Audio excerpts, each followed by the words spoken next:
Hi students, இது பார்த்தீங்கன்னா exercise 1.5 question number 3. An amount of 65,000 is invested in 3 bonds at the rate of 6%, 8% and 9% per annum respectively. அதாவது 65,000 அமௌண்ட்டில் 3 types of bond வந்து வாங்கியிருக்காங்க. So அதோட total income பார்த்தீங்க அப்படின்னு சொல்லி பார்த்தீங்கன்னா 4,800. அவங்க வந்து அந்த இந்த 65,000 3 இயர்ஸ் ஷேர் பண்ணி வாங்கியிருக்காங்க. அப்படி வாங்கின ஃபஸ்ட்டு அமௌண்ட் வந்து 6% இன்கம் கிடைக்குது. செகண்ட் அமௌண்ட்டில் வாங்கினக்கூடிய பாண்ட் வந்து 8%ல் இருக்குது. தேர்ட் டிவிஷனில் வாங்கின அமௌண்ட்டில் இருந்து 9% அமௌண்ட் வந்து எனக்கு இன்கமாக கிடைக்குது. ஸோ இந்த ஓவரால் இன்கம், இந்த ஆனுவல் இன்கம் பார்த்தீங்கன்னா 4,800 அப்படின்னு கொடுத்துருக்காங்க. அதுக்கடுத்து பார்த்தீங்கன்னா the income from the third bond is 600 more then the second bond அப்படின்னு கேட்குறாங்க. அப்போ தேர்ட் பாண்டு மட்டும் இன்கம் கண்டுபிடிச்சோம் அப்படின்னு சொன்னால் அது செகண்ட் பாண்டில் எவ்வளோ கிடைச்சதோ அதை விட எனக்கு என்னவாக இருக்குன்னா 600 அதிகமாக கிடைக்குது அப்படின்னு சொல்லியிருக்காங்க. அப்படின்னா ஒவ்வொரு பாண்டினுடைய ரேட் என்ன, ப்ரைஸ் என்ன அப்படின்றது நம்ம கொஸ்டின் கேட்குறாங்க. ஸோ இந்த கொஸ்டினுக்கு நம்ம போகலாம், சரிங்களா? ஓகே, இப்போது இந்த கொஸ்டின் படி நம்ம சொல்யூஷன் போடணும் அப்படின்னா ஃபஸ்ட் நம்ம வந்து எடுத்துக்கலாம். என்ன எடுத்துக்கலாம்? Let x, y and z be the price of each bond. Okay, price of each bond respectively அப்படின்னு நம்ம சொல்லலாம். இந்த கொஸ்டின் பார்த்துக்கு முன்னாடி இங்கே நோட் பண்ண வேண்டிய விஷயம் என்னென்னா, புக்கில் ஒரு சின்ன எரர் இருக்கும். ஸோ இங்கே வந்து 10% கொடுத்துருப்பாங்க, அதனால தான் தப்பாகிடுச்சு. ஸோ ஓகேங்களா? ஸோ 10%ன்றது 9%ஆக நமக்கு வந்து கன்வெர்ட் பண்ணிக்கணும். ஓகேங்களா? ஏன்னா அது எரரு. ஸோ அவங்க இனிஷியலாக அவங்க கரெக்ஷன் பண்ணி கொடுத்ததில் 10ன்ற 9ஆக மாற்றி கொடுத்துருக்காங்க. ஸோ நீங்கள் வந்து 9 இருந்தால் விட்டுருங்க, 10ஆக இருந்தால் நீங்கள் இது வந்து 9% போட்டுக்கோங்க, சரிங்களா? ஓகே, இப்போ கொடுத்துருக்க டேட்டா படி நம்மளுக்கு என்ன அப்படின்னு சொல்லி பார்த்தீங்கன்னா x plus y plus z is equal to எவ்வளோ அப்படின்னு சொல்லி பார்த்தீங்கன்னா 65,000. அதாவது இந்த அமௌண்ட் அவங்க வந்து ஷேர் பண்ணியிருக்காங்க. இது வந்து அமௌண்ட்டை ஷேர் பண்ணது 3 அக்கௌண்ட்ஸ் பாண்டில். அதுக்கடுத்து பார்த்தீங்கன்னா அவங்களுடைய இன்கம் நான் வந்து கால்குலேட் பண்ணிக்கிறோம், சரிங்களா? அவங்களுடைய இன்கம் என்னன்னு பாருங்கள்.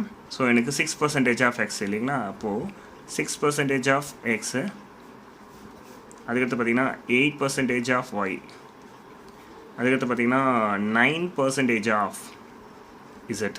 இதெல்லாமே சேர்த்துனா எனக்கு 4,800 ருபீஸ் கிடைக்குது. அப்போ இது எப்படி எழுதலைன்னா 6%னா 6/100. அப்போ 6/100 இன்ட்டு எக்ஸ், இது 8/100 ஒய், இது 9/100 இசட் இஸ் ஈக்குவல் டு 4,800. கீழே இருக்கிற 100 இருக்கு இல்லைங்களா? ஸோ நம்ம எல்சிஎம் எடுத்துக்கலாம், அப்புறம் கிராஸ் மல்டிப்ளை பண்ணிக்கலாம். அப்படி இல்லைனா இது 100ஆல் இந்த ஹோல் ஈக்குவேஷனே மல்டிப்ளை பண்ணிக்கலாம். நான் என்ன பண்ணுறேன், 100ஆல் இந்த ஹோல் ஈக்குவேஷனை மல்டிப்ளை பண்ணிடுறேன். அப்போ எனக்கு 6x plus 8y plus 9z and 100 cancel ஆகிடும். இங்கே 100 வந்துடும். ஸோ அதனால் இது 4,80,000 மாறிடும். இதை நான் named as second equation. Okay, இப்போ தேர்டு பார்த்தீங்கன்னா the income from the third bond is 600 more than that from the second bond அப்படின்னு சொல்லியிருக்காங்க. அப்போது income from the third bond, income third bond என்ன நம்மளுக்கு ஆக்சுவலாக 9 இல்லைங்களா?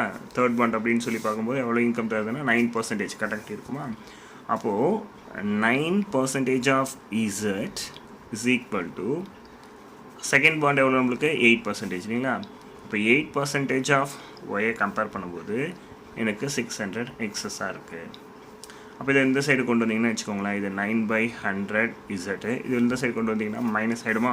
இப்போ -8/100 ஒய் ப்ளஸ் ஈக்குவல் டு ஆகிடுச்சு அப்படின்னு சொல்லி பார்த்தீங்கன்னா 600. மறுபடியும் இது 100ஆல் மல்டிப்ளை பண்ணிட்டீங்க அப்படின்னு சொன்னால் -8y plus 9z is equal to 60,000. இது நம்மளுக்கு என்ன ஆகிடுச்சு அப்படின்னு சொல்லி பார்த்தீங்கன்னா தேர்ட் ஈக்குவேஷனாக கன்சிடர் பண்ணிடுச்சு. அப்போ உங்களுக்கு first equation x plus y plus z is equal to 65,000. Second equation 6x plus 8y plus 9z equal to 4,80,000. And third equation -8y plus 9z equal to 60,000. இப்போ இதை வச்சு நம்ம என்ன பண்ணுறோன்னா டேரெக்டாக காசியன் எலிமினேஷன் மெத்தடை நம்ம வந்து சால்வ் பண்ண போகிறோம். ஓகே, ஸோ இது காசியன் எலிமினேஷன் மெத்தடில் போடும்போது நான் மேட்ரிக்ஸ் ஈக்குவேஷன் எழுதிட்டு காசியன் எலிமினேஷன் ஆகுமெண்டட் மேட்ரிக்ஸ் எழுதியிருப்பேன். இப்போ நம்ம டேரெக்டாக ஆகுமெண்டட் மேட்ரிக்ஸை நம்ம எழுதலாம். ஸோ அதனால் எந்த பிரச்சனையும் கிடையாது. நான் டேரெக்டாக இப்போ ஆகுமெண்டட் மேட்ரிக்ஸ் எழுத போகிறேன். ஆகுமெண்டட் மேட்ரிக்ஸில் ஃபஸ்ட் ஈக்குவேஷன் கோஎஃபிஷியன்ட் மட்டும் பிக்கப் பண்ணிக்கோ வெப்சைட்டுக்கு 111 இல்லைங்களா. ஸோ அதை எடுத்து எழுதிக்க போகிறேன் 111. இங்கே வந்து பார்த்தீங்கன்னா மொத்தம் ஓவரால் அமௌண்ட்டு 65,000.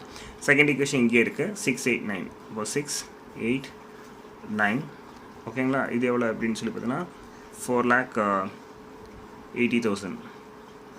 தேர்ட் ஈக்குவேஷன் பார்த்தீங்கன்னா இங்கே வந்து 0, இங்கே வந்து -8, இங்கே நினச்சி உங்களுக்கு 9 ஓகேங்களா. ஸோ இங்கே வந்து பார்த்திங்கன்னா நம்மளுக்கு 60,000. இப்போ நம்ம இதை ரேங்க் மெத்தடுக்கு நம்ம ஃபாலோ பண்ண போகிறோம். ஸோ ரேங்க் ஃபார்ம் கொண்டு வர போகிறோம். ஸோ எனக்கு R1ல் R3ல் நான் எந்த விதமான சேஞ்சஸும் கொண்டு வர போகிறதில்ல. ஏன் அப்படின்னு சொல்லி கேட்டிங்கன்னா எனக்கு அங்கே தேவையான 1 and 0 இருக்குது. அதாவது இங்கே 1 0 0 0 இதுதான் எனக்கு அந்த எக்லன் ஃபார்மேட்டோட ஸ்ட்ரக்சர். எனக்கு இங்கே 1 இருக்குது, அதனால் நான் விட்டுறேன். இந்த இடம் எனக்கு 0 ஆகிடுச்சு, ஃபஸ்ட்டு 0 ஆகிடுச்சு, அதனால் நான் என்ன பண்ணுறேன் இதை அப்படியே அடிச்சுக்கிறேன். ஆனால் இந்த R2ல் இந்த இடம் நான் 0 ஆக்கணும். ஆனால் எனக்கு இங்கே 6 இருக்குது. ஸோ அதனால் என்ன பண்ண போகிறேன்னா R2 -6 இன்ட்டு என்ன கொடுக்குறேன்னா R1. இப்போ ரஃப் ஷீட் எடுத்துக்க போகிறேன். ஃபஸ்ட்டு நான் R2 எடுத்து எழுதிக்கிறேன். R2 6 8 9 4,80,000 சரிங்களா. இப்போ நான் என்ன பண்ண போகிறேன் அப்படின்னு சொல்லி பார்த்தீங்கன்னா R1-ஐ 6ஆல் மல்டிப்ளை பண்ண போகிறேன். R1 நம்மளுக்கு இங்கே என்ன இருக்குது அப்படின்னு சொல்லி பார்த்தீங்கன்னா 11165 தானே இருக்குது. சப்போஸ் 6 6 6 இது மல்டிப்ளை பண்ணும்போது நம்மளுக்கு வந்து பார்த்திங்கன்னா 3 zeros அப்படியே வச்சுக்கோங்க. 1 2 3 5 6 30க்கு 0 ரிமைனிங் 3 6 6 36 36 + 3 அப்படின்னா 39 நம்மளுக்கு கிடைக்கும் சரிங்களா. அப்போது இது வந்து 39. அப்போ இது அப்படியே நீங்கள் மைனஸ் பண்ணிடுறீங்க. மைனஸ் பண்ணால் உங்களுக்கு என்ன கிடைக்குன்றதை பாருங்கள். ஸோ இது 0 ஆகிடும். இது வந்து 2, இது வந்து 3, இங்கே வந்து பாரோ பண்ண வேண்டியது இருக்கும். ஸோ அதனால் உங்களுக்கு 90,000 கிடைக்கும். 90,000 கிடைக்கும். 6 6 போனால் 0, 8 6 போனால் 2, 9 6 போனால் 3. இது வந்து பார்த்திங்கன்னா 4,80,000ல் 3,90,000 போச்சு அப்படின்னா ரிமைனிங் உங்களுக்கு பார்த்திங்கன்னா 90,000 இருக்கும். அதை எடுத்து நீங்கள் ஃபில் பண்ணிக்கலாம்.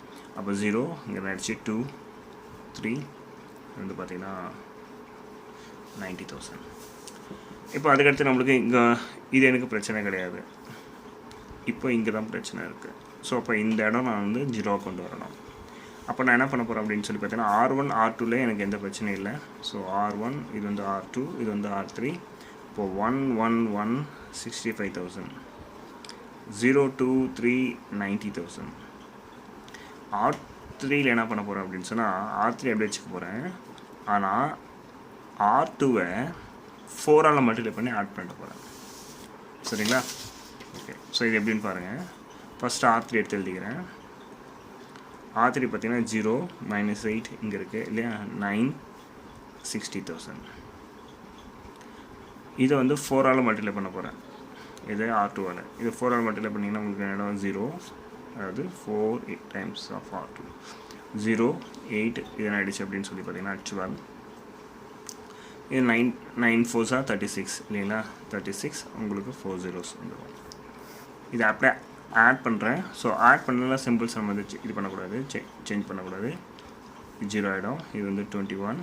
இது வந்து பார்த்திங்கன்னா நம்மளுக்கு வந்து 42 ஓகேங்களா. இப்போ 0 0 21 4,20,000 ஆகிடுச்சு. இப்போ 0 0 21 4,20,000 வந்துடுச்சு. ஓகே ஸோ இப்போ இதில் தான் நம்ம என்ன பண்ணிக்கலாம்னா கேல்குலேஷன் பண்ணிக்கலாம். ஸோ மேட்ரிக்ஸ் ஈக்குவேஷன் மெத்தட்லையும் கொண்டு போய் போடலாம். ஸோ மேட்ரிக்ஸ் ஈக்குவேஷன் மெத்தட்லேயும் சால்வ் பண்ணலாம், டேரெக்டாக நம்ம எழுதிக்கலாம். அதாவது இது எப்படின்னா x y z right side. அப்போ இங்கே என்ன எழுதலாம் அப்படின்னா now x + y + z is equal to என்ன எழுதலாம் 65,000. அதுக்கடுத்து பார்த்திங்கன்னா இங்கே x கிடையாது. So 2y + 3z is equal to 90,000. இங்கே எக்ஸும் கிடையாது y கிடையாது, z மட்டும்தான். அப்போ 21z is equal to 4,20,000.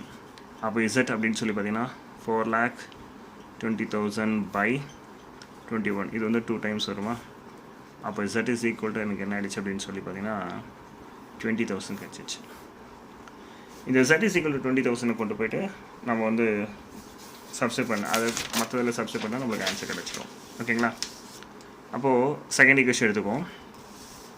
Second இதில் தான் செகண்டு. ஓகே, இது கன்சிடர் பண்ணிக்குவோம். அப்போது 2y + 3 இன்ட்டு இசட் நம்ம வந்து 20,000 பார்த்தோமா, அதை எப்படி எழுதிக்கலாம், இஸ் ஈக்குவல் டு 90,000. ஸோ அப்போ 2y இஸ் ஈக்குவல் டு இது வந்து 90,000, 3 2 6 60,000 + 60,000 அந்த சைடு போச்சுன்னா உங்களுக்கு -60,000. 90ல் 60 போனால் உங்களுக்கு வந்து 30,000. அப்போ 2y is equal to 30,000, y is equal to 30,000 divided by 2, that is equal to ஆயிடுச்சு அப்படின்னு சொல்லி பார்த்தீங்கன்னா 15,000. இது கொண்டு போய் நம்ம ஃபஸ்ட் ஈக்குவேஷனில் சப்ஸ்டிட் பண்ணுவோம். அதாவது இங்கே எக்ஸு, ஓகேங்களா, ஒய்க்கு என்னென்னு பார்த்தீங்கன்னா 15,000, சாரி, Z பார்த்தீங்கன்னா 20,000, தட் இஸ் நத்திங் பட் எவ்வளவு அப்படின்னு சொல்லி பார்த்தீங்கன்னா 65,000. இப்போ X plus 35,000 is equal to 65,000. அப்போ எக்ஸ் அப்படின்னு பார்த்தீங்கன்னா 65,000லேருந்து 35,000 சப்ராக்ட் பண்ணிங்கன்னா யூ கெட் 30,000. அப்புறம் உங்களுக்கு கிடைச்ச ஆன்சர்ஸ் அப்படின்னு சொல்லி பார்த்தீங்கன்னா தேர்ஃபோர் எக்ஸோட பாண்ட் அப்படின்னு சொல்லி பார்த்தீங்கன்னா ஃபஸ்ட் பாண்ட் வந்து 30,000 ஆகும். ஒய் அப்படின்னு சொல்லி பார்த்தீங்கன்னா ஒய் வந்து 15,000 அண்ட் இசட் அப்படின்னு சொல்லி பார்த்தீங்கன்னா 20,000. இப்போ இது ஆட் பண்ணிங்கன்னா உங்களுக்கு 65 வருது. அதனால் உங்கள் ஆன்சர் கரெக்ட். ஓகேங்களா? தேங்க்யூ.